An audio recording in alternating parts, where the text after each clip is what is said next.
The first brick. Listen to this story to the end. She's useful. If Anya had been in the mood, its color would have been dirty gray, like the screen of her laptop, on which the same document had been open for a month. The name, development plan, seemed to her an evil mockery.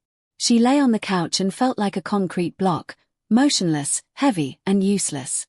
The thought something is wrong with me became the same background as the hum of cars outside the window. The worst part started when she stopped noticing it.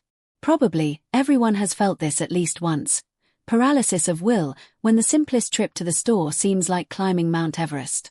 Anya's world has narrowed down to the size of an apartment.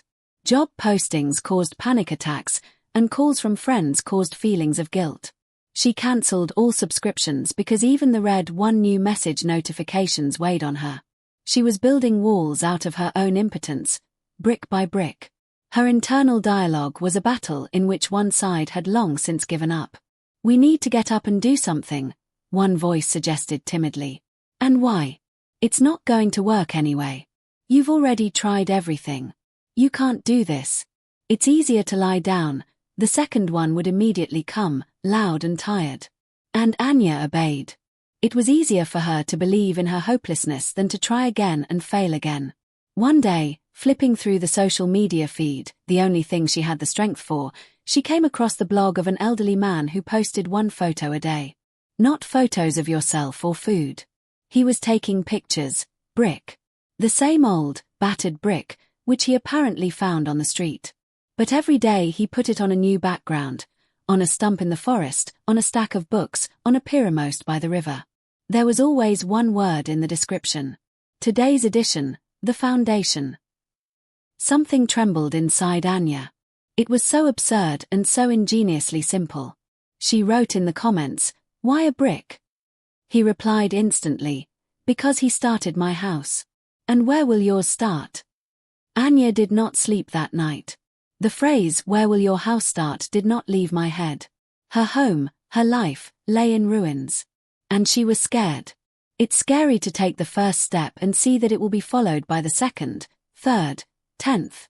But the next morning, she accomplished the feat. She got up from the couch, went to the refrigerator and wrote one word on a small magnetic board littered with old bills. Tea. It was her brick. She didn't force herself to look for work or go for a run. She just brewed herself a nice, fragrant tea and deliberately drank it while looking out the window.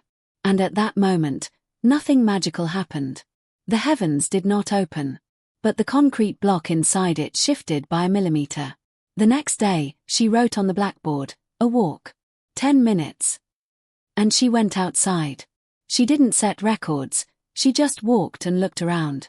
She noticed that the first flowers were already growing in the flower bed. A week later, it was written on the board, "Open that file." My hands were sweating. The voice screamed, "Don't. You're going to ruin everything." But Anya remembered about the brick. She opened the file. Not to write an ingenious plan, but just to delete it. She erased the old, oppressive headline and wrote a new one, "My bricks." And she made a list. Not grandiose goals, but tiny, feasible steps. Call my mom. Clean the inbox folder. Prepare a new dish. Go to the cinema alone. With each completed item, she didn't feel euphoric. She felt dignity. It felt like she was back in charge of her house. The house may still consist of a dozen bricks, but these are her bricks, and she laid them herself. A month has passed. Anya still hasn't found her dream job. Her life didn't turn into a fairy tale. But it turned into life. She could wake up and plan her day instead of lying in a stupor. She could reply to her friends' messages without feeling ashamed again. One day, she sat down at her laptop and wrote to the blog of the same man. "Thank you. My house is not finished yet, but it has a foundation now. And I know that I can put one brick a day. That's enough." Anya is now standing in front of her board. There's a plan for the day written on it, a few small but important things to do.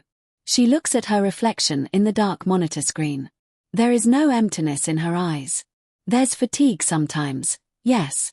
But there is also determination. She understands the most important thing. Motivation does not come from outside, like a magic wand. It is born out of small, daily actions. From that very first, most difficult step. You can't build a house in one day. But you can put a single brick. Right now. What is your brick? Drink a glass of water. Do one push-up. Write one sentence. Write in the comment my brick is.